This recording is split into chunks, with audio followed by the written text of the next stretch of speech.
आपकी सभी चिंता को दूर करने वाला मंत्र, आपके सभी दुख और कष्ट को दूर करने वाला मंत्र, आपकी सभी इच्छा, सभी मनोकामना पूरी करने वाला मंत्र। चिंता चाहे कोई भी हो, रोग, ऋण, शत्रु, तन, मन, धन की सभी चिंता अवश्य दूर होगी।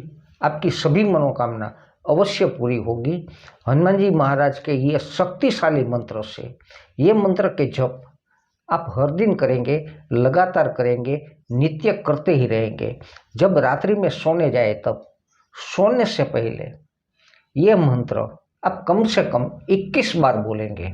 ज़्यादा बार बोलेंगे तो कोई नुकसान नहीं होगा, लाभ ही लाभ है, दिव्य लाभ है।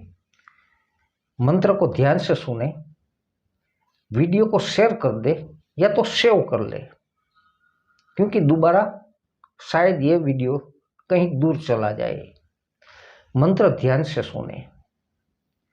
ओम अंजनी सुताय नमः। ओम अंजनी सुताय नमः।